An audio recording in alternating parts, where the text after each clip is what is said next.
एक दिन की बात है। एक किसान अपने खेत के पास स्थित अनाज की कोठी में काम कर रहा था। काम के दौरान उसकी घड़ी कहीं खो गई। वह घड़ी उसके पिता द्वारा उसे उपहार में दी गई थी। इस कारण उसे उसका भावनात्मक लगाव था।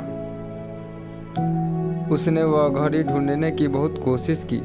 कोठी का हर कोना छान मारा, लेकिन घड़ी नहीं मिली। हताश होकर वह कोठी से बाहर आ गया। वहाँ उसने देखा कि कुछ बच्चे खेल रहे हैं। उसने बच्चों को पास बुलाकर उन्हें अपने पिता की घड़ी खोजने का काम सौंपा। घड़ी ढूंढ निकालने वाले को इनाम देने की घोषणा भी की।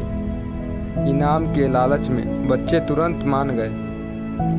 कोठी के अंदर जाकर बच्चे घड़ी की खोज में लग गए। इधर उधर यहाँ वहाँ हर जगह खोजने पर भी घड़ी कहीं नहीं मिला। बच्चे थक गए और उन्होंने हार मान ली। किसान ने अब घड़ी मिलने की आस खो दी थी। बच्चे के जाने के बाद वह कोठी में उदास बैठा था। तभी एक बच्चा वापस आया और किसान से बोला कि वह एक बार फिर से घड़ी ढूंढने की कोशिश करना चाहता था। किसान ने हामी भर दी। बच्चा कोठी के भीतर गया और कुछ ही देर में बाहर आ गया। उसके हाथ में किसान की घड़ी थी। जब किसान ने वह घड़ी देखी तो बहुत खुश हुआ और उसे आश्चर्य हुआ कि जिस घड़ी को ढूंढने में सब नाकामयाब रहे, उसे उस बच्चे ने कैसे ढूंढ निकाला। तो पूछने पर बच्चे ने बताया कि कोठी के भीतर जाकर वह चुपचाप एक जगह खड़ा हो गया और सुनने लगा। शांति में उसे घड़ी की टिक टिक की आवाज़ सुनाई दी और उस आवाज़ की दिशा में खोजने पर उसे वह घड़ी मिल गई।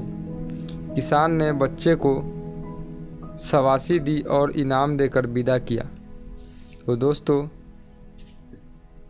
इस कहानी से हमें यही सीख मिलती है कि शांति हमारे मन और मस्तिष्क को एकाग्र करती है और यह एकाग्र मन स्थित जीवन की दिशा निर्धारित करने में सहायक है। इसीलिए दिन भर में कुछ समय हमें अवश्य निकालना चाहिए, जब हम शांति से बैठकर मन कर सकें।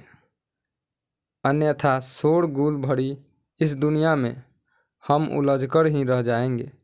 हम कभी न खुद को जान पाएंगे, न अपने मन को।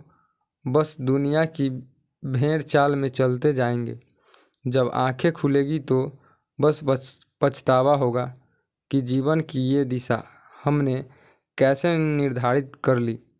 हम चाहते तो कुछ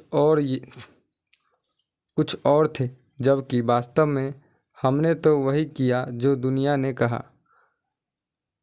अपने मन की बात सुनने का तो हमने समय ही नहीं निकाला। धन्यवाद दोस्तों।